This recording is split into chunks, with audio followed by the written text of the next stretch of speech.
आपके साथ वाले का टेस्ट होगा मंडे को, IS-38 का।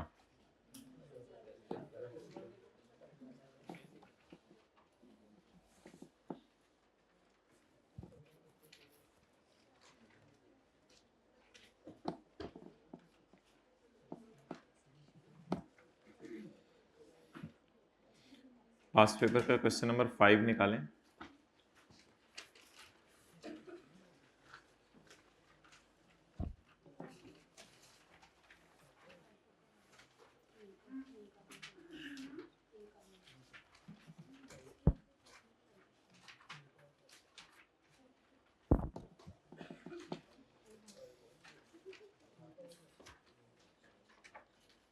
भाई ये मोबाइल की केबल मंगवा दें चार्जिंग के लिए।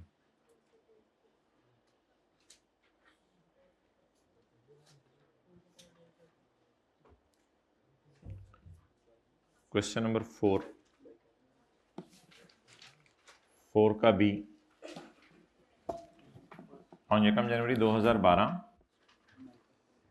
Matchless enterprises limited acquired research development. Matchless ने रिसर्च और डेवलपमेंट एक्वायर की है along with partially developed product design. अच्छा मैंने कहा था नहीं वो नहीं लिया है। तो मैंने कहा था रिसर्च और डेवलपमेंट का खरीदना इज एन इनटेंजिबल, तो इसमें कोई फर्क नहीं पड़ता कि हमने रिसर्च के पैसे पे किए हैं 0.5 और डेवलपमेंट के पे किए हैं 1.5। टोटल तो हमारा 2 का खर्चा हुआ ना, तो 2 को कैपिटलाइज करेंगे। Product design was handed over और प्रोडक्ट डिज़ाइन हैंड ओवर हो गया है टू प्रोडक्शन डिपार्टमेंट ऑन यकम नवंबर। तो खरीदी थी R&D यकम जनवरी को और फाइनली फैक्ट्री को हैंड ओवर कर दी है यकम नवंबर को। खरीदने के बाद सब्सिक्वेंट टू एक्विजिशन, खरीदने के बाद यानी किस तारीख के बाद सब्सिक्वेंट टू एक्विजिशन? 1 जनवरी के बाद।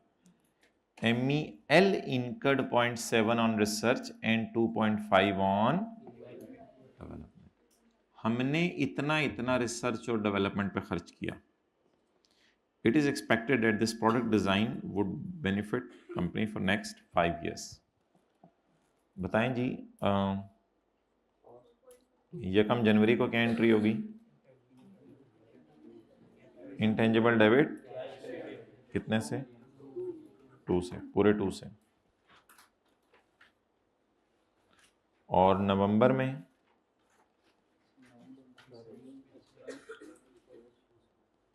एक्सपेंस में कितना जाएगा? अच्छा बाद में खुद रिसर्च करना तो एक्सपेंस है ना? कितना? 0.7। और इंटेंजिबल में कितना जाएगा? 2.5। और कैश?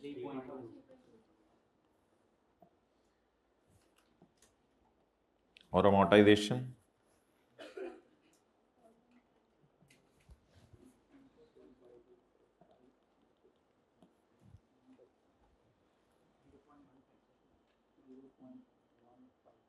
टू प्लस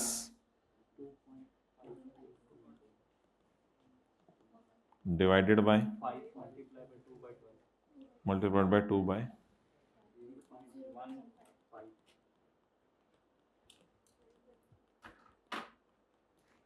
कितना?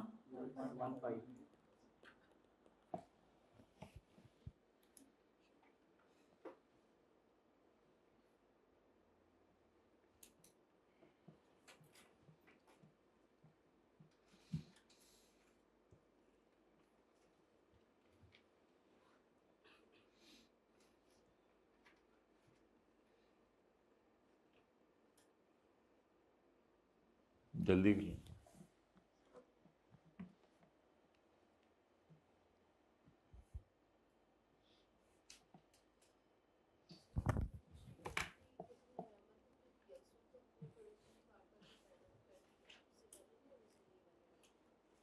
जगह नवंबर की सुबह ये एंट्री कर दें या उसके एक दिन पहले कर दें, अक्टूबर में कर दें?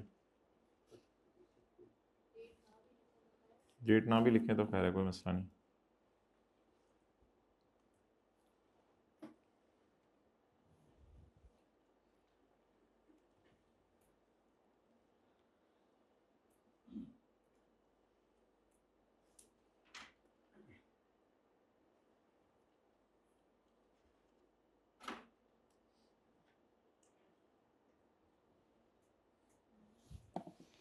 ओके, अच्छा, इन एंट्रीज को ऐसे भी किया जा सकता है कि आप जो है वो यहाँ वर्क इन प्रोग्रेस का लफ्ज़ लगा दें और यहाँ भी वर्क इन प्रोग्रेस का लफ्ज़ लगा दें। फिर 1 नवंबर को एक और एंट्री करनी पड़ेगी, वो एंट्री करनी पड़ेगी इंटेंजिबल डेबिट और intangible work in progress credit. उसमें फिर ये 2 और 2.5, उसमें यही कॉस्ट आपको नज़र आने लग जाएगी, लेकिन फिर इस सूरत में एंट्रीज 4 बनेंगी, तो फिर यहाँ और यहाँ 2 एंट्रीज करनी पड़ेंगी।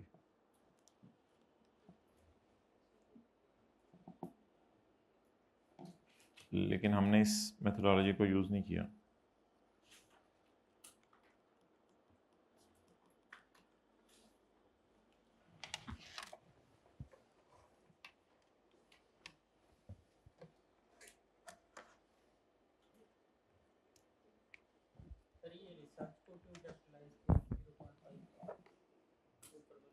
हमने एक दिन बात की थी क्लास में कि अगर आप रिसर्च एंड डेवलपमेंट में रिसर्च खरीद लेते हैं तो खरीदी हुई रिसर्च कैपिटलाइज होगी। एक दिन कॉन्सेप्ट हमने डिस्कस किया था पास पेपर के क्वेश्चन 9 में, ऑन यकम जनवरी मैचलेस एक्वायर्ड, एक्वायर्ड से मतलब है खरीद ली है। अच्छा, अब कोई आके इसको जो है वो आप आ जाएं, इसको ज़रा इंग्लिश में बताना शुरू करें।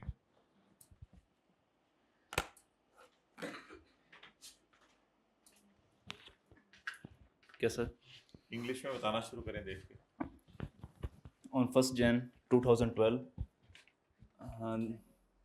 the intangible is capitalized and the research and development is capitalized because we bought it.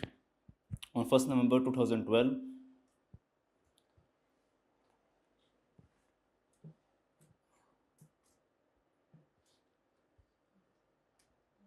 चलो यहाँ तक आपने बता दिया, आगे आप बताएंगे।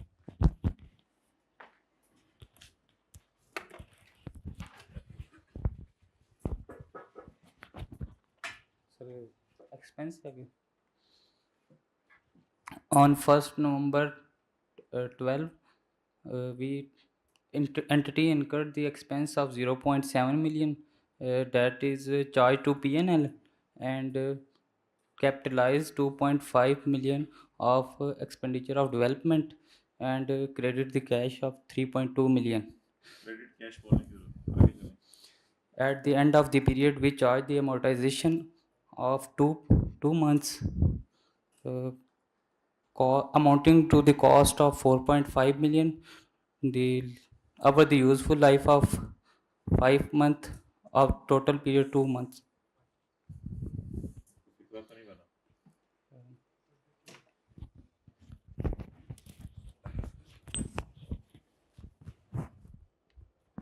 अच्छा भाई, ये तो हालात बड़े कमज़ोर हैं, क्या करें आप लोगों के? नहीं, ये तो क्या करें अब, ये तो आज तो हमने IAS 41 शुरू कर देना है बस। इसके को पास्ट पेपर रह गए हैं, लेकिन वो कंसोलिडेशन पढ़ने के बाद समझ आएंगे, इसलिए अभी तो हम उनको टच नहीं करेंगे। तो मैंने जो बातें बताई थी इधर आप सुनते रहिएगा, क्या इसमें से कोई नई बात मैं कर रहा हूँ? ये बात मैं तो एक्सपेक्ट कर रहा था आप लोग इस तरह बोला करेंगे। The product design falls under the definition of intangible asset because it has no physical substance. The intangible will initially be measured at its cost, which comprises the cost paid on 1 January 2012 for the purchase of research and development amounting to rupees 2 million, because purchased research and development is an intangible. Further, the expenditure incurred by us from Yakam January 12 to Yakam November 12 will be divided into research and development phase. IS 38 specifically prohibit the recording of research as a part of cost of asset. However, development will be capitalized, so intangible will be capitalized at a total cost of rupees 4.5 million. The intangible, further at year end, the intangible will be amortized over its finite useful life of 5 years. Therefore, an amortization of rupees 0.15 as calculated below will be charged to P&L.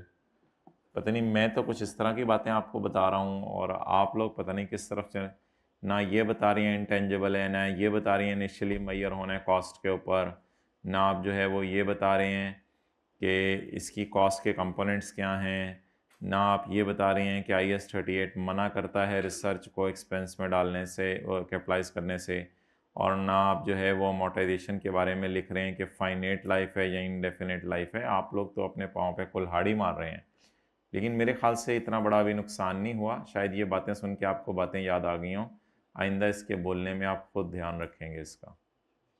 ठीक है जी, okay. तो थोड़ा सा break down कर लेते हैं चीज़ों को कि कैसे चीज़ों को लिख के आना है, तो इसके ऊपर बात कर लेते हैं। फिर जो क्वेश्चन 4 का पार्ट 1 रह गया ना, फिर उसको बाद में सॉल्व करते हैं। तो देखें जी पेपर में लिख के कैसे आना है चीज़ों को। पेज 235 के ऊपर ये डिस्कशन हुई है हमारी।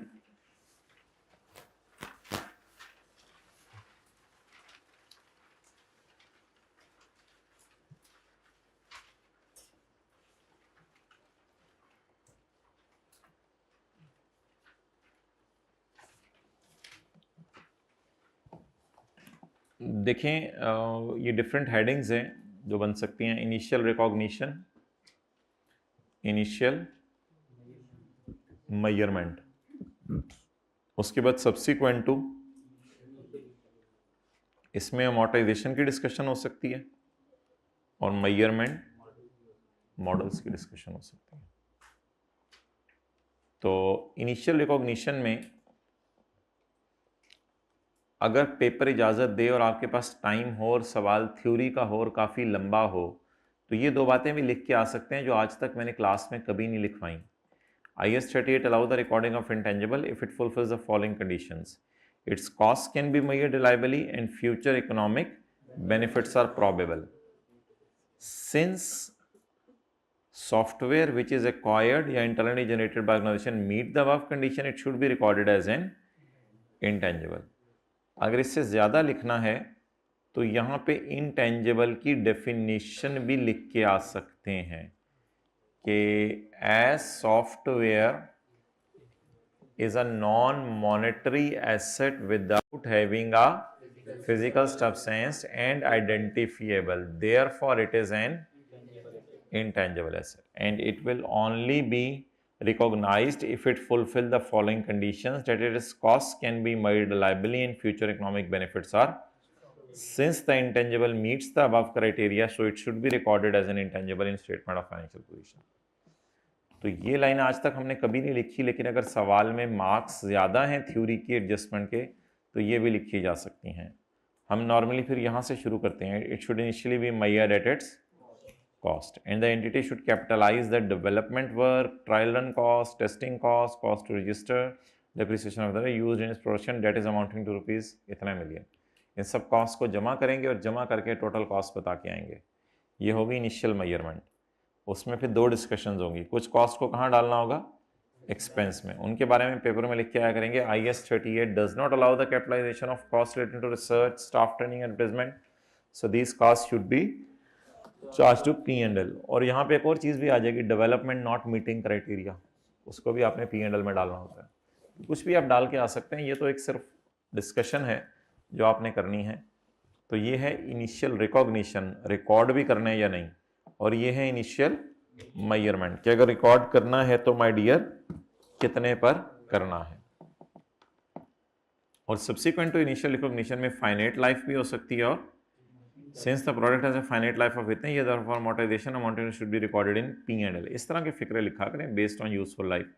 Residual value of asset shall be assumed to be 0 because no active market and no commitment by third party. Note, if legal life and useful life are different, the amortization should be charged over shorter of legal life end। और यहाँ discussion of renewal cost भी करके आनी है आपने paper में कि the legal life will include the renewal period because the renewal cost is minimal. वैसे ना बोला करें, आज मैंने बुलवा के देख लिया आप लोगों को, नहीं इंशाल्लाह आइंदा सही करेंगे। इम्पेयरमेंट के बारे में इधर सिर्फ तब डिस्कस करें जब एक्सटर्नल या इंटरनल इंडिकेटर हो।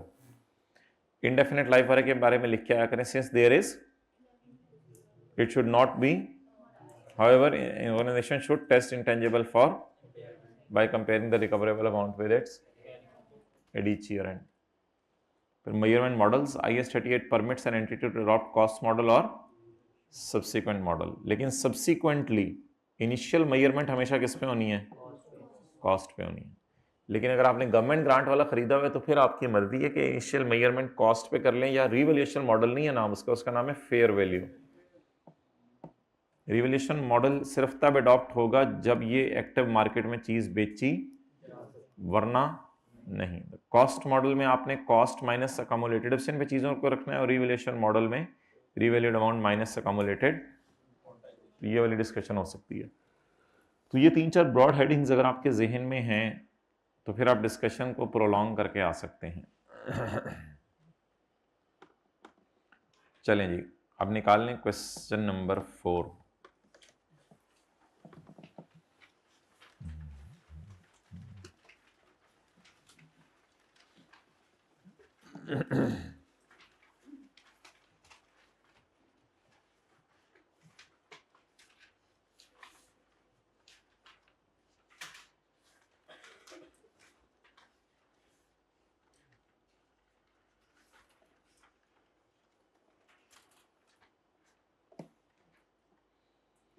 और यकम जनवरी 2012 टॉप फूड लिमिटेड एक्वायर्ड या इंटरनली जनरेटेड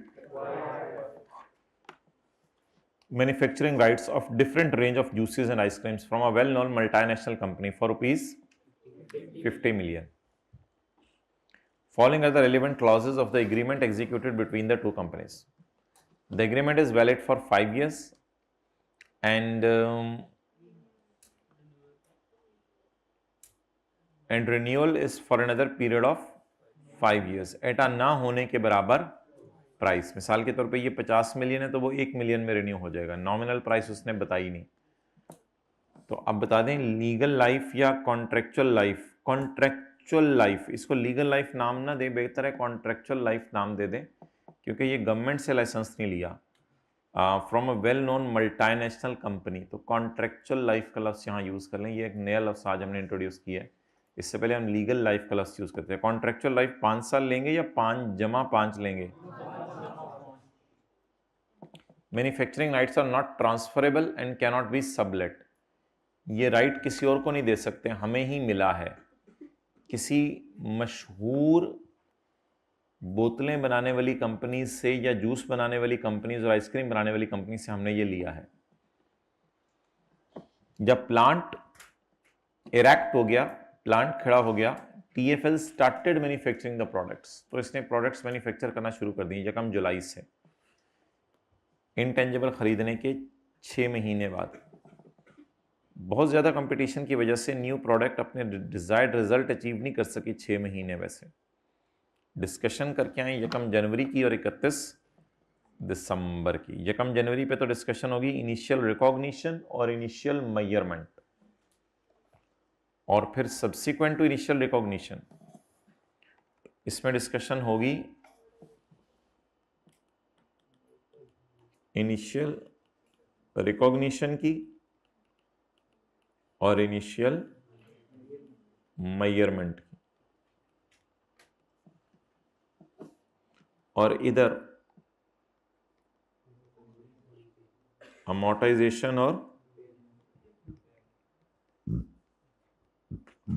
और मेजरमेंट मॉडल्स।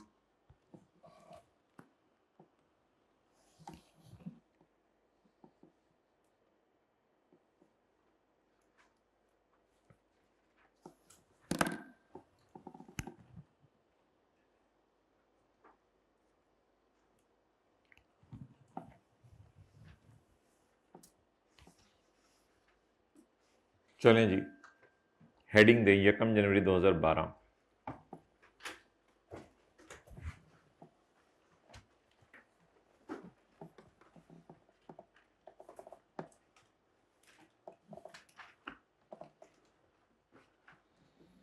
आज जरा ज़्यादा लिख लें। Manufacturing rights is an intangible asset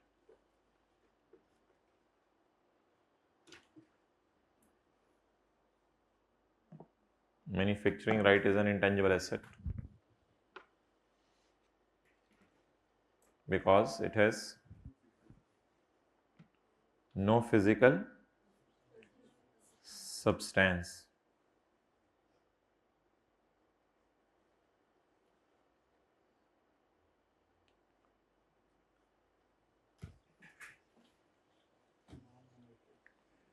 Because it has no physical substance.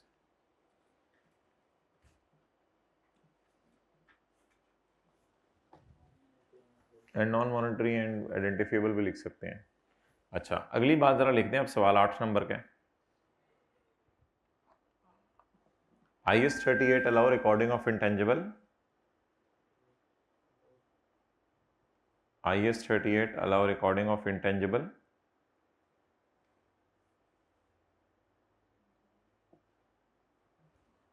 if future economic benefits are probable and costs can be measured reliably. If future economic benefits are probable and costs can be measured reliably.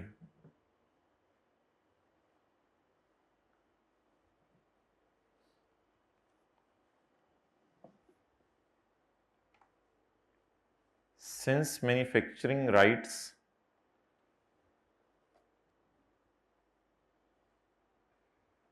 acquired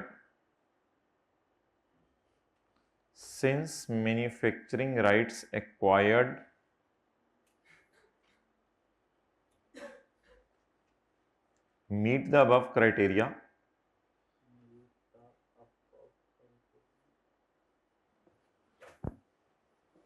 therefore it shall be recognized as an intangible in statement of financial position. Shall be recognized as an intangible in statement of financial position.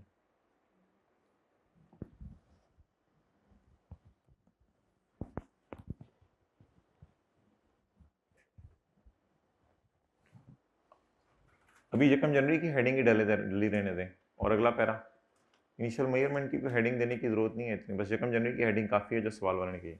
It shall initially be measured at its cost which is purchase price.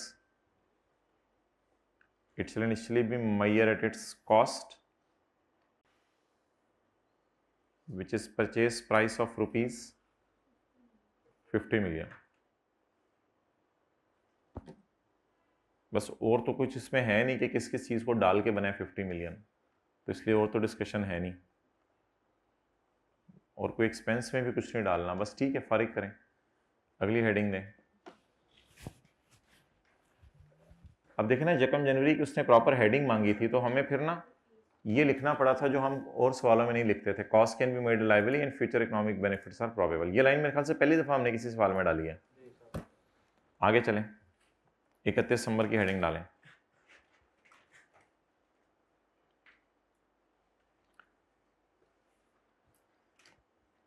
पहले measurement models की discussion कर लें।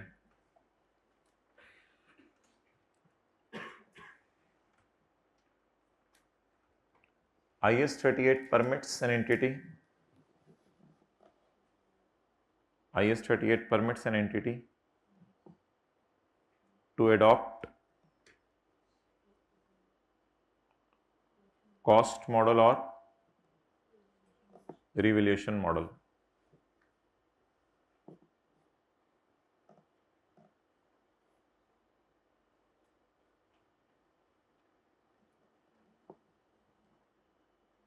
As its accounting policy, अपनी accounting policy के तौर पर।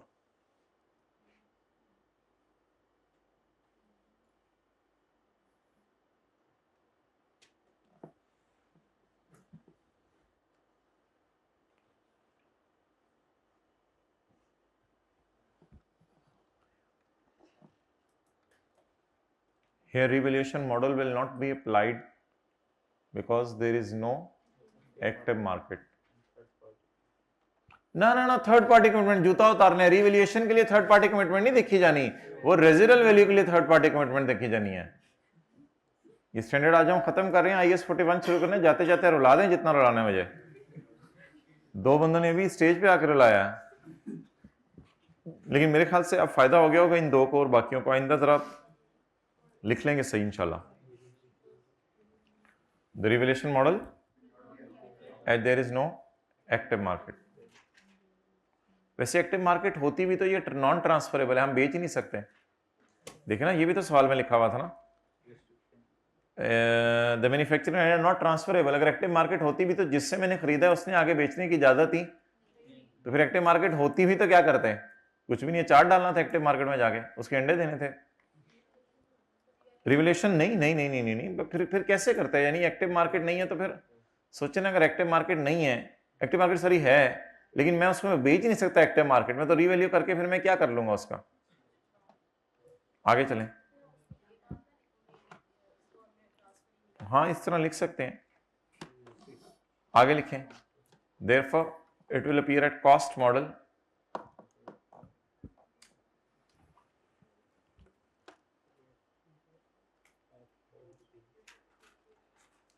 which requires it to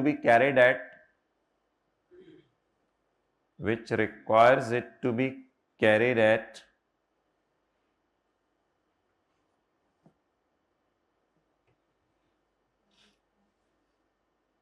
बोलें,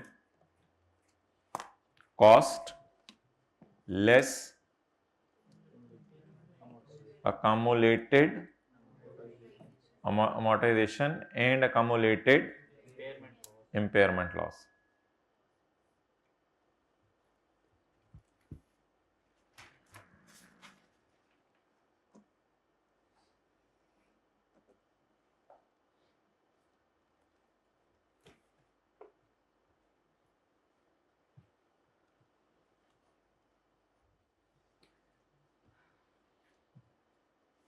Done? Okay.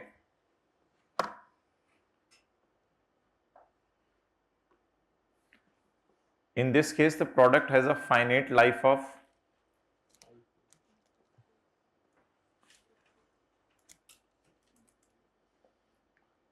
बल्कि लाइफ तो ऐसा दी नहीं हुई। In this case the product has a original contract life of, finite life का लफ्ज छोड़ें जरा, finite life has a original contract life of 5 years, but there is a renewal option,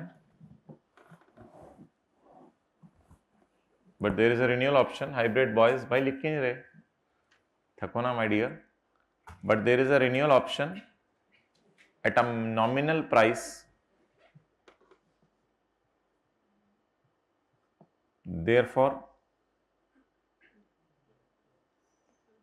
contractual life will be taken at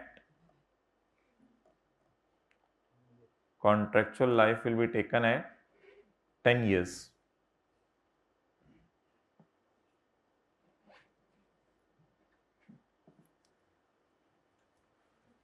So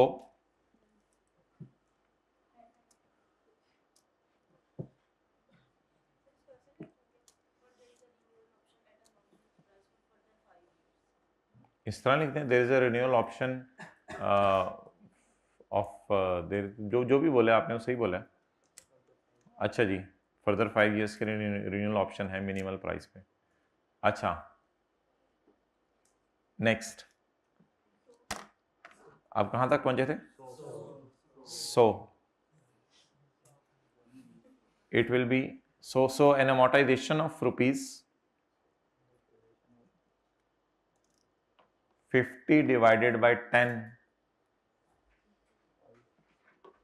5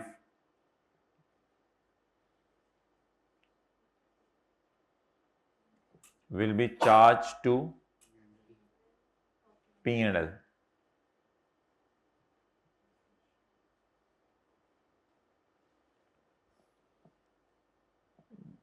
The amortization begins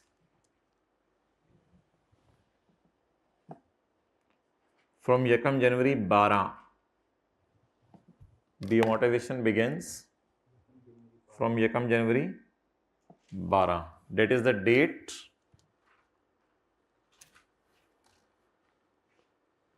when intangible,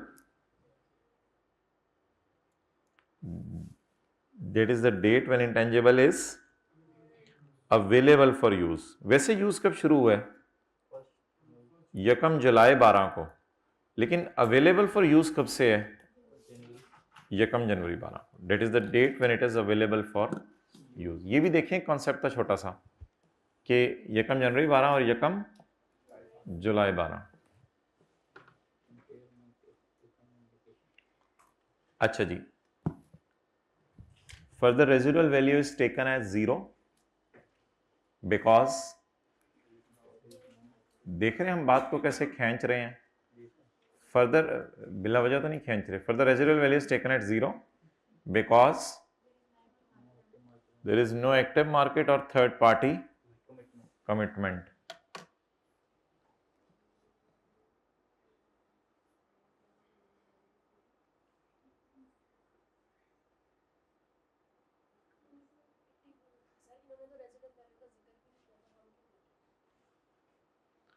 हाँ, 8 number पूरे करने हैं. मेरा तो यही है कि थ्योरी के सवाल इतना लंबा आ जाए. छोटी सी लाइन असल में है कुछ भी नहीं. 50 मिलियन की कोई चीज़ खरीदी है आपने बस, तो फिर सारे एस्पेक्ट्स कवर कर लेंगे. यही 2 नंबर का होता तो इसका 2 नंबर किस्म का जवाब मैं लिखवा देता, कोई सॉरी छोटा सा जवाब लिखवा देता. तो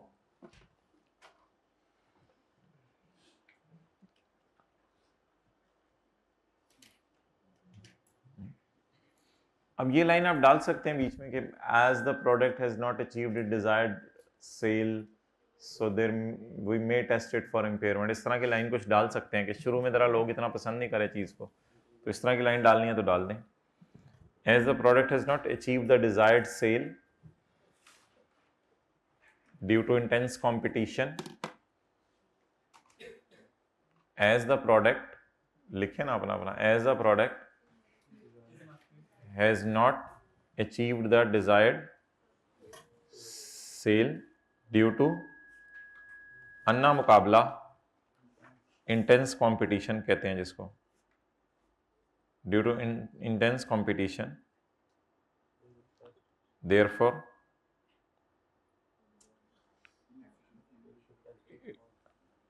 it may be tested for, but it may be an indication. So therefore it may be an indication.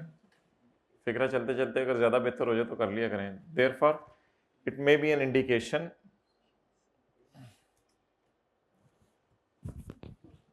for testing impairment.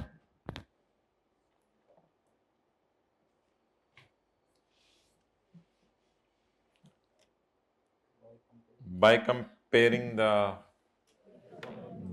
BV with Shohar. By comparing the carrying amount with recoverable amount.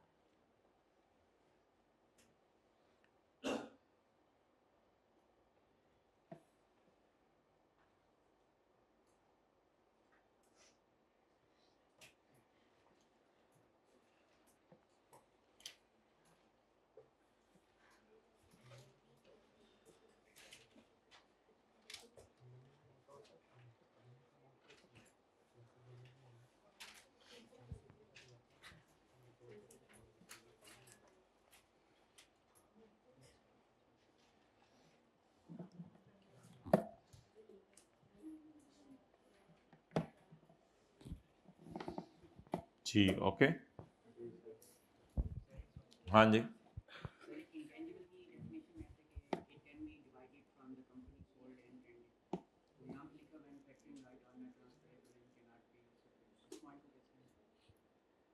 भाई कह रहे हैं कि identifiable होने के लिए ये ज़रूरी था कि ये सेपरेबल हो, तो it cannot be transferable. So how it is separable from entity?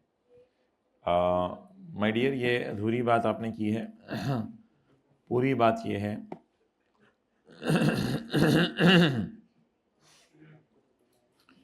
कि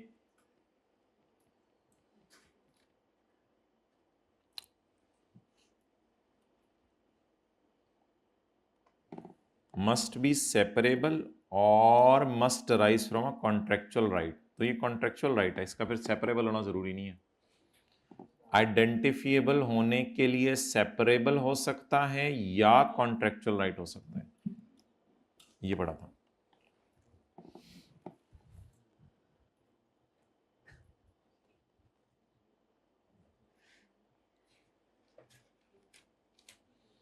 आई कैप ने सोल्यूशन दिया हुआ है। IS-38 allows the recording of, मैं वो एंड से सोल्यूशन पढ़ा हूँ। Non monetary asset without physical substance subject to fulfilment of following condition, it is probable that future economic benefit will flow in the cost can be made reliably, since right acquired meet the above condition it should be recorded as an intangible.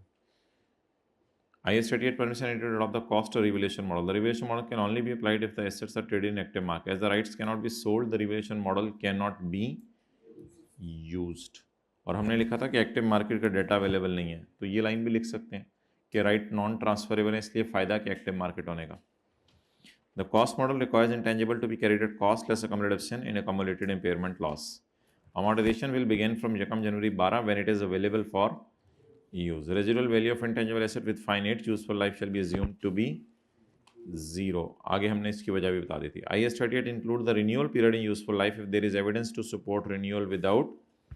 Therefore, amortization should be made systematically over the useful life of intangible. That is, an impairment review shall be undertaken at year end because the failure to achieve the desired sale is an indication या may be an indication, दोनों लफ्ज़ चल सकते हैं मेरे ख्याल से। is an indication और may be an indication दोनों लफ्ज़ चल सकते हैं। Therefore, the value of intangible may be impaired by comparing the carrying amount with recoverable amount.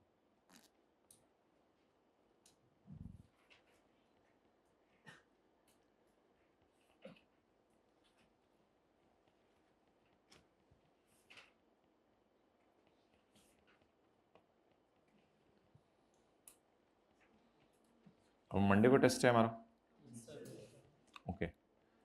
अच्छा जी, अब आप हजरात जो है वो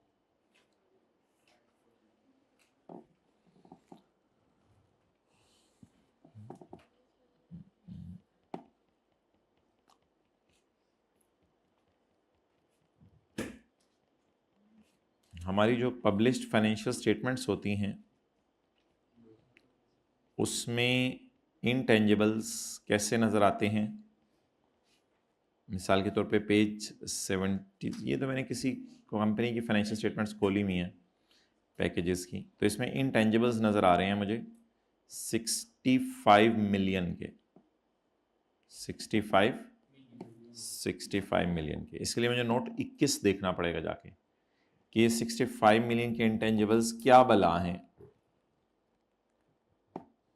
note number 21।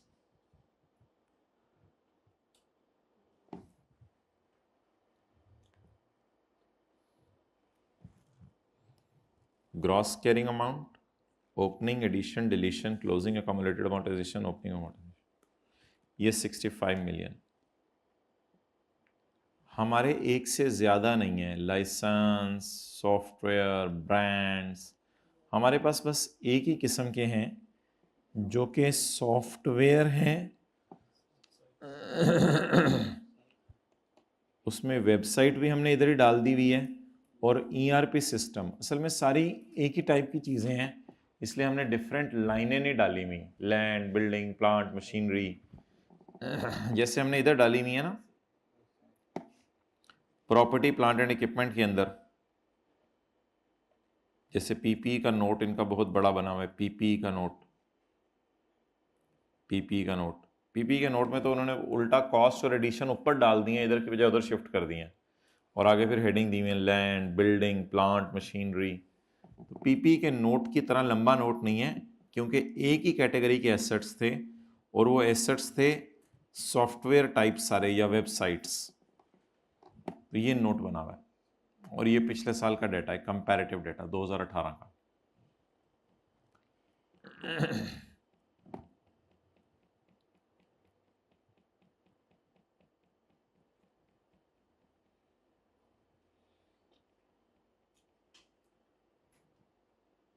financial statements, statement of financial position, balance sheet, statement of profit or loss, unconsolidated को उसको छोड़ें, statement of changes in equity, statement of cash flows, notes जो अंडरलाइन किया हुआ है, notes to the financial statements, legal status and nature of business.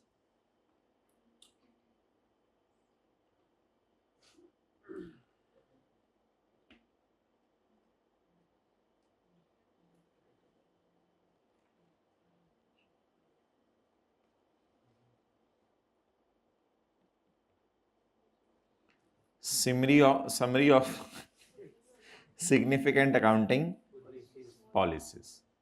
Notes में चलते चलते एक नोट 4 आया है, नोट 21 हम देख आए हैं. नोट 21 था इंटेंजिबल्स, नोट 4 है summary of significant. What are our accounting policies regarding taxation, what are our accounting policies regarding PP, what are our accounting policies regarding investment properties not held for own use or for sale in the ordinary course of business is classified as investment property. Intangible,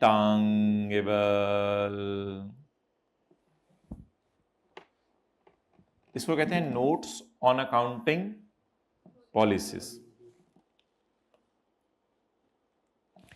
Expenditure incurred to purchase computer software, enterprise resource planning software and develop websites are recorded as an intangible, and alhamdulillah it is stated at cost minus accumulated amortization minus accumulated impairment loss. Intangibles are amortized using the सीधा लकीर तरीका over their estimated useful life ranging from 10% to 33% per annum. Cost associated with the maintenance of intangible are recorded as an expense. However, development costs that are directly attributable to design and testing and unique software controlled by company are recorded as intangible when they meet the criteria. 6 criteria उसने उठा के लिख दिया सारा. Technical feasibility, management intention, ability to use, intangible will generate future benefit, technical resources, expenditure can be attributed. वो जो para था वो पैरा उठा के उसने लिख दिया सारा, 6 की 6 शराइत उसने लिख दी. उसने कहा सिर्फ डेवलपमेंट को मैं तब कैपिटलाइज करूंगा जब ये क्राइटेरिया पूरा करेगा, वरना नहीं करेगा. इसके अलावा अगर कोई डेवलपमेंट मैं करूं, other development that do not meet these criteria are recorded as an development cost previously recorded as an expense are not recorded as an asset in subsequent period. जो बुरी वाली डेवलपमेंट खर्चे में चली गई वो दोबारा कभी एसेट नहीं बनेगी. हाँ, जब अच्छी डेवलपमेंट शुरू हुई वो कैपिटलाइज होगी. यूजफुल लाइफ कहते हैं अल्लाह का शुक्र है मैं रिव्यू करता हूं हर साल के एंड पे और एडजस्ट कर लेता हूं उनकी अमोर्टाइजेशन अगर इनकी लाइफ बदल जाए. वैसे मेरा जो एस्टीमेट है यूजफुल लाइफ का 31 दिसंबर 19 को has not required any adjustment. Allah का शुक्र है इस साल कोई चेंज नहीं करनी पड़ी. कहते हैं एडिशन के ऊपर इनटेंजिबल्स की मैं अमोर्टाइजेशन चार्ज करना शुरू करता हूं जिस महीने में खरीदूं या कैपिटलाइज करूं अगर खुद बना रहा हूं. लेकिन मैं अमोर्टाइजेशन चार्ज नहीं करता बेचने के महीने. अगर 2 मार्च को मैंने बेच दिया तो मार्च की अमोर्टाइजेशन नहीं निकालता मैं 2 दिन की, लेकिन जनवरी फरवरी की निकाल लेता होगा. अगर मैंने 15 अप्रैल को बेच दिया तो अप्रैल की अमोर्टाइजेशन नहीं निकालता मैं, जनवरी फरवरी मार्च की निकाल लेता हूं. कहता है अगर मैंने 28 अप्रैल को बेच दिया तो अप्रैल की अमोर्टाइजेशन निकालता ही नहीं हूं मैं. कहते हैं बस जनवरी फरवरी मार्च की निकाल लेता हूं. अगर 15 जुलाई को बेच दिया तो मैं जनवरी फरवरी मार्च अप्रैल मई जून की अमोर्टाइजेशन निकाल लेता हूं, जुलाई के 15 दिन की नहीं निकालता. इतनी डिटेल में नहीं जाता मैं. तो बहरहाल ये तो बोंगी है कि खरीदने के साल में पूरा अमोर्टाइज करें और बेचने के साल में अमोर्टाइज ना करें. ये तो बोंगी है. ये बात किसी तरह एक्सेप्टेबल है कि चंद दिनों की अमोर्टाइजेशन आप मिस कर रहे हैं तो कर दें, खैर है. कहते हैं ये मेरी पॉलिसी है. एसेट्स की carrying amount is WDV immediately to its recover and assets carrying amount is written down immediately to recoverable amount if the carrying amount is greater than recoverable amount as it is explained in note 4.3 to these financial statements. So this is called as notes on accounting policy. अब ये हमारी किताब में भी एक सफ़े पे दिया हुआ है, क्योंकि ऑब्वियसली बच्चों ने देख के परेशान होना था कि ये क्या नोट है। तो ये नोट हमारी किताब का सफ़ा नंबर पेज 233 पे दिया हुआ है।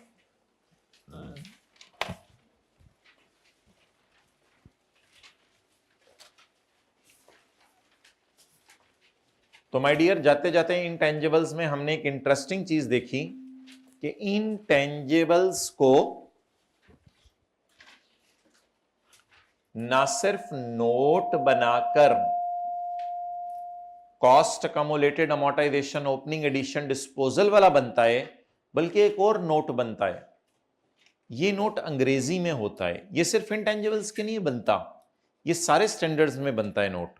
ये जो अंग्रेजी वाला नोट है, इस नोट को हम कहते हैं notes on accounting policies.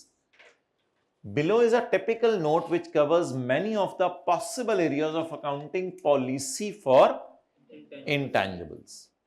Goodwill की डिस्कशन तो अभी आपको समझ नहीं आएगी, लेकिन सॉफ्टवेयर टिक कर लें, क्योंकि गुडविल हम सब्सिडरीज बिजनेस कॉम्बिनेशन वॉल्यूम 2 में पढ़ेंगे।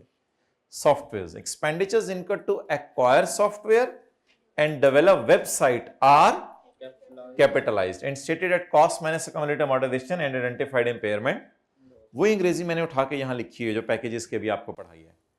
Cost associated with maintaining the intangible are recorded as an expense and development costs are recorded as intangible when they meet the following. अब ऑब्वियसली बच्चे पूछते हैं, अगर ये कभी नोट ऑन अकाउंटिंग पॉलिसीज हमसे मांग ले तो ये 6 क्राइटेरिया याद करने हैं। किसी हद तक मोटे मोटे याद कर लीजिएगा, आप क्या कर सकते हैं, इसका कोई हल नहीं है। तो किसी हद तक मोटे मोटे ये याद हो आपको 6 criteria. However, directly attributable costs that are capitalized as part of software include, ये उन्होंने नहीं डाली हुई थी, ये मैंने डाली है line. Directly attributable costs that are capitalized as part of software include employee cost and an appropriate portion of other directly attributable overheads. मिसाल के तौर पे salaries, consultant fees, depreciation of other assets, इनको हम कैपिटलाइज करते हैं। लेकिन एक बात याद रखिएगा, capitalised development cost are recorded as intangible and amortised from the point at which the asset is ready for use. Research and development, research expenditure and development expenditure that do not meet the criteria are recorded as an expense. अच्छा, ये सारी बातें आपको पता है, बस लिख दी जाए यूजर्स के लिए तो इनका नाम क्या पड़ जाता है। और असल में ये नोट्स बनते क्यों हैं, ताकि अगर कोई डॉक्टर साहब उन्होंने हमारी कंपनी के शेयर्स खरीदे हों तो वो ये पढ़ के जरा समझ जाएं हो क्या रही है। इसे ये पढ़ के समझ आ जाएगी उनको हो क्या रही है। उन्होंने IAS 38 थोड़ा सा पढ़ा नहीं होगा पहले कहीं। अच्छा, खाली ये पढ़ के समझ आ जाएगी उनको हो क्या रही है। चलिए आज किसी अपने इंजीनियर भाई को जाके ये सारा सफ़ा पढ़वाइएगा, देखिएगा उसको फिर कितनी समझ आती है। नहीं, ये समझ आने वाली चीज़ें नहीं है, ये 6 चीज़ें समझ नहीं आ जाएंगी हमारे इंजीनियर भाई को पढ़ के, ये 6 चीज़ें। बहरहाल दुनिया वाले तो कहते हैं कि डाल दिया करें ये चीज़ें, ताकि कोई आम लोग भी पढ़े होते हैं तो हो सकता है उनको समझ आ ही जाए।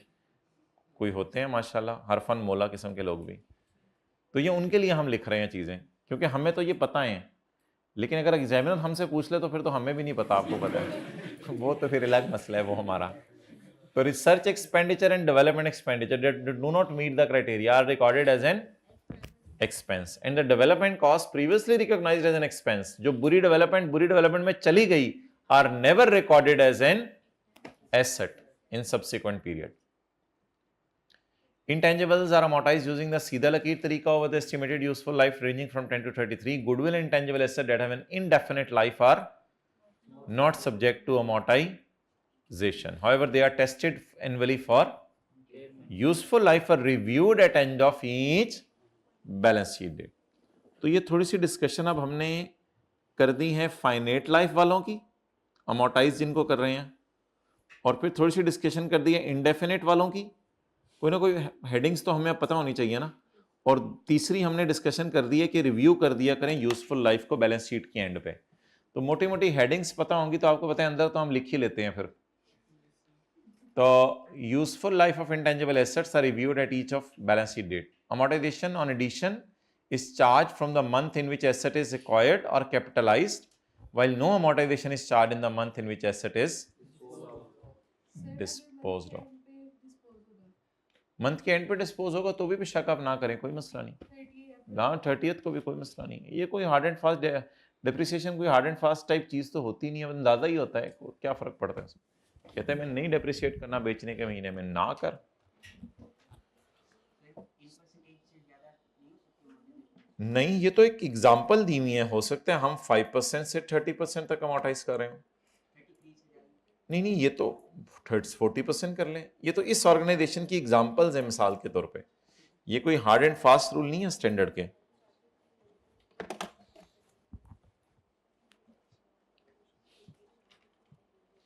ओके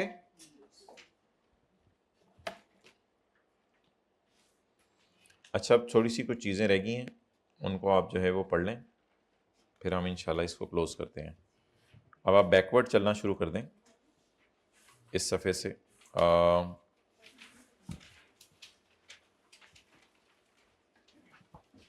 आज आपके नोट्स में लिखा होगा, एक तो हमने पेज 233 पढ़ा है, दूसरा पेज 235 पढ़ा है, ऐसा ही है ना? 233 भी पढ़ा है, 235 भी पढ़ा है। फिर आपके नोट्स में लिखा होगा, हमने पढ़ा है पेज 228 का LO4, बस LO4 लिखा होगा, page 228 LO4।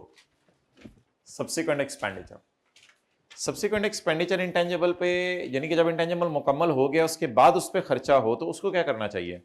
Subsequent expenditure. Subsequent expenditure is generally normally never capitalize, capitalize होना नहीं चाहिए, but only capitalize if it can be measured and attributed to and enhances the value of asset. वाज़ेह तौर पे enhance करे asset की value. Due to following reasons normally subsequent expenditure is never capitalized. कहते हैं मेरे दिल में नहीं आता कि सब्सिक्वेंट एक्सपेंडिचर को कैपिटलाइज करो, बल्कि आम तौर पे नीचे आए ये मेंटेनेंस एक्सपेंडिचर होता है, इसको P&L में डाला जाता है, जो आज हमने 2 दफा पढ़ा भी अभी कि मेंटेनेंस एक्सपेंडिचर के बारे में हमारी पॉलिसी है कि इसको कहां डालें? P&L में डालें। रिसर्च के बारे में हमारी पॉलिसी है कि इसको एक्सपेंस में डालें, और इसी तरह बुरी वाली डेवलपमेंट के बारे में हमारी पॉलिसी है कि इसको एक्सपेंस में डालें। अच्छी वाली डेवलपमेंट के बारे में हमारी पॉलिसी है कि अगर ये ऑर्गेनाइजेशन का क्राइटेरिया, अच्छा पॉलिसी का मतलब ये नहीं होता कि जहां चॉइसेस हैं 2 वो पॉलिसी बनेगी। अब बोरोइंग कॉस्ट के स्टैंडर्ड में चॉइस नहीं है, आपने बोरोइंग कॉस्ट को करना ही कैपिटलाइज है। अब आप बड़ा फर्मली कह सकते हैं ये मेरी पॉलिसी है कि मैं बोरोइंग कॉस्ट को कैपिटलाइज कर रहा हूं। अब सुनने वाला हंस नहीं सकता कि इसके अलावा और कोई ऑप्शन नहीं है, तो तुम पॉलिसी बना के बड़ा खुश हो रहे हो। नहीं नहीं, बस ये स्टैंडर्ड ने बना दी है पॉलिसी, ये मेरी पॉलिसी है कि मैं रिसर्च को एक्सपेंस में डाल रहा हूं। अब इस पे हंसे मत, क्योंकि ये नहीं होता कि पॉलिसी वही मेरी बनती है जहां चॉइसेस अवेलेबल हो। जहां चॉइस ना भी अवेलेबल हो, स्टैंडर्ड ने ट्रीटमेंट बता दी, वही मेरी क्या बन गई? पॉलिसी बन गई। तो अभी हम पॉलिसीज डिस्कस करके आए हैं, थोड़ी देर डिस्कस करके आए हैं। ये मेरी पॉलिसी है कि मैं इनडेफिनेट लाइफ वालों को अमोर्टाइज नहीं करता, ये स्टैंडर्ड ने बता दिया। अब मेरी पॉलिसी यही है, जहां समरी ऑफ पॉलिसीज आएंगी तो ये बातें मैं बड़ी फर्मली बता के आऊंगा। ये मेरी पॉलिसी है कि मैं मेंटेनेंस को एक्सपेंस में डालता हूं, पर दुनिया में किसी और की कोई और पॉलिसी नहीं हो सकती, क्योंकि ये स्टैंडर्ड ने बता दिया कि मेंटेनेंस को हमेशा कहां डालना है। लेकिन अगर कोई ऐसा एक्सपेंडिचर हो रहा हो जिसकी कॉस्ट भी पता चल जाए और जो एसेट को इनहेंस भी कर रहा हो, तो फिर उसको कैपिटलाइज कर दें। लेकिन due to following reasons normally subsequent expenditure is, आमतौर पे कहते हैं सब्सिक्वेंट एक्सपेंडिचर को कैपिटलाइज ना किया करो। हमने कहा क्यों? कहते हैं नेचर ऑफ इंटेंजिबल्स ऐसी चीज है कि आमतौर पे इंटेंजिबल में एडिशन हो नहीं सकती या रिप्लेसमेंट हो नहीं सकती। गाड़ी या जहाज है, उसमें सीटें रिप्लेस हो जाती हैं। कहते हैं इंटेंजिबल में कैसे चीजें रिप्लेस होंगी, मुझे समझ नहीं आ रहा। कहते हैं मेरा मशवरा है कि इंटेंजिबल्स को सब्सिक्वेंट एक्सपेंडिचर को कैपिटलाइज ना किया करो, मेरा मशवरा है। Most subsequent expenditure is likely to maintain. कहते हैं असल में तो इंटेंजिबल पे खर्चे जो हो रहे होते हैं सिर्फ मेंटेन करने के लिए हो रहे होते हैं, इनहेंस करने के लिए नहीं हो रहे होते। असल में सारी गेम यहां पे है, इनहेंस और मेंटेन का फड्डा है। जहां इनहेंस हो जाए वहां कैपिटलाइज कर दें सब्सिक्वेंट एक्सपेंडिचर, और जहां मेंटेन हो रहा है तो वो नहीं। Most subsequent expenditure likely to maintain rather than meet the definition of intangible. Recording criteria कौन सा है? रिकॉर्डिंग क्राइटेरिया तो वही है ना, cost can be made reliably and future economic benefits are probable. वो तो डेवलपमेंट का रिकॉर्डिंग क्राइटेरिया 6 है, वो हो रहा है। इंटेंजिबल का रिकॉर्डिंग क्राइटेरिया है cost can be and future economic benefits are, वो तो डेवलपमेंट के 6 क्राइटेरिया हैं. Also, it is often difficult to attribute subsequent expenditure directly to particular intangible rather than to business as a whole. असल में जो subsequent expenditure हो रहा होता है वो खास तौर पे उस इंटेंजिबल के लिए नहीं हो रहा होता, बल्कि पूरे बिजनेस के लिए ये हो रहा होता है, तो इसलिए पता नहीं चलता कि इस इंटेंजिबल के लिए कितना खर्चा हुआ. तो इन सारी वजह से हम इसको कैपिटलाइज नहीं करते. किसको? Subsequent expenditure. इन चीजों को मैंने कहा था रिवाइज भी करेंगे, एक दो पॉइंट मैंने इसमें छोड़ा भी था, वो इंशाल्लाह कल कर लेंगे. अभी थोड़ा सा जरा आप इसको फ्रेश माइंड से होके आए, फिर कर लेंगे. अच्छा माय डियर, अब आप हजरात आ जाएं पेज नंबर 221. रिकॉग्निशन प्रोहिबिशन बताएं जी. Recognition prohibition. IS 38 prohibit the recognition of following भाई इंटरनली जनरेटेड क्लब्स. इन सबके साथ मिलेगा. वो 5 चीजें हैं, उनसे कौन कौन सी? Goodwill, brand, message, publishing title and customer list. इन 5 चीजों की रिकॉग्निशन प्रोहिबिशन है. लफ्ज बोले, नहीं भूख नहीं लगेगी, ट्राई करें, बोले मेरी तरफ. Recognition prohibition. Expenditure on internally generated brand, message, publishing title, customer list and items similar like it cannot be distinguished from the cost of developing the business as a whole. ये business की cost से अलग नहीं हो सकते. Therefore, such items are not recorded as an. So it is a logic. However, any of these items if purchased are, वो तो आपको बता दिया है ना, पहले दिन ही बता दिया था, दूसरे दिन. Internally generated goodwill is also not recorded as an asset because it is not an, that is it is not separable, nor does it arise from contractual और ये आइडेंटिफिएबल नहीं होती, क्योंकि गुडविल अलग से बिक नहीं सकती, उसके लिए पूरा बिजनेस बेचना पड़ता है. और ये कोई लीगली किसी से खरीदी भी नहीं हुई. यार मैं बिजनेस शुरू कर रहा हूं, मुझे गुडविल दे देना थोड़ी सी, ठीक है. हाँ चले चलाए कोई बिजनेस हम खरीदें, उसकी डिस्कशन कंसोलिडेशन में करेंगे, उसको छोड़ें अभी. लेकिन मैं नया बिजनेस शुरू कर रहा हूं और किसी को गुडविल दे दो तो नहीं, वो तो अजीब सी बात होगी. हाँ ब्रांड किसी से खरीद सकता हूं. Control by entity that can be measured reliably. It is not an identifiable resource. It is not an identifiable resource controlled by entity that can be measured reliably. ये reliably measure नहीं हो सकती, इसलिए गुडविल को नहीं record करते. कौन सी वाली?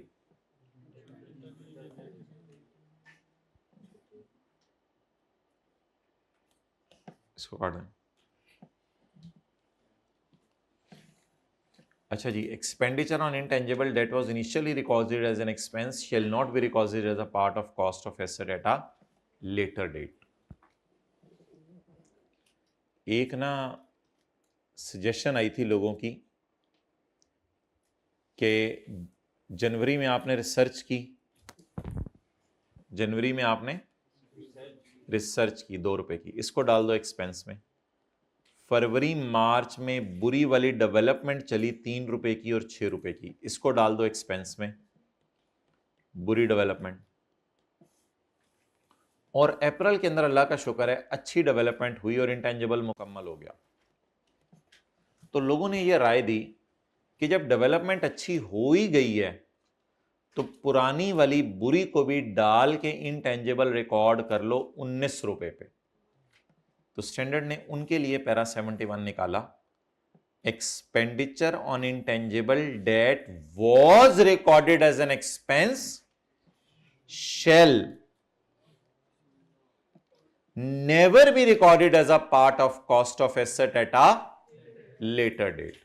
अब ये चला गया एक्सपेंस में तो कहते हैं बस चला गया, अब ज्यादा मसलों में ना डालो मुझे, मेरा एसेट अल्लाह का शुक्र है किस पे रिकॉर्ड होगा, 10 पे. तो इस लाइन का मतलब लिख लें, बुरी डेवलपमेंट कभी भी दोबारा, बुरी डेवलपमेंट का खर्चा कभी भी बुरी डेवलपमेंट का खर्चा कभी भी कैपिटलाइज नहीं होगा दोबारा. बुरी डेवलपमेंट का खर्चा कभी भी कैपिटलाइज नहीं होगा दोबारा.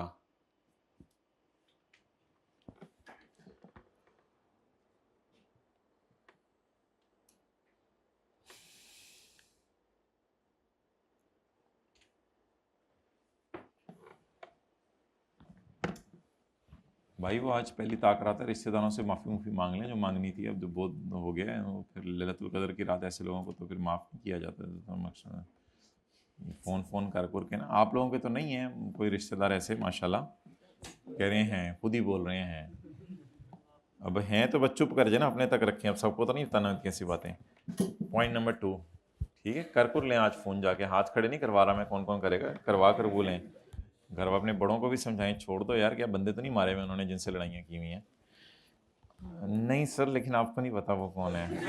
हाँ, आप कभी आप पे गुजरे तो आपको पता हो ना, वो तो उनको तो IS 23 ऑल्सो अप्लाइज। एक तरफ आप कहते हैं मैं रात को सबको माफ़ करके सोता हूँ, सुबह अगला बंदा सामने आता है, फिर दोबारा फूं खां शुरू हो जाते हैं। नहीं, हम कहते हैं माफ़ करके सोया करें रात को। IS 23 also applies for internally generated intangible, वो तो कल हमने किया था पास्ट पेपर क्वेश्चन नंबर 10 में, जो पार्टी बी में आए थे हमारे जोहर की नमाज के बाद। बोरोइंग कॉस्ट को हमने कैपिटलाइज नहीं किया था। आगे चलें।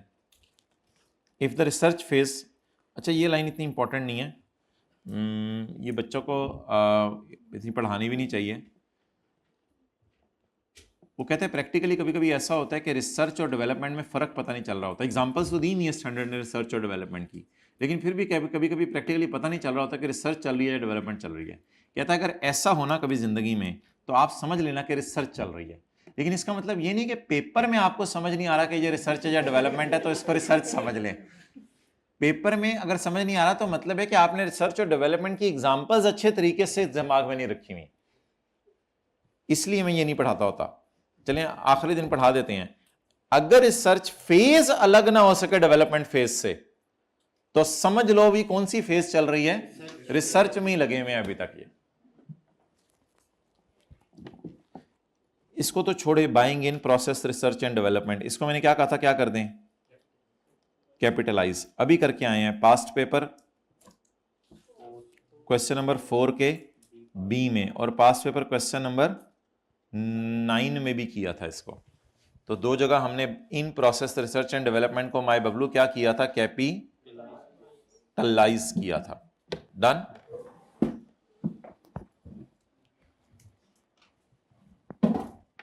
डन।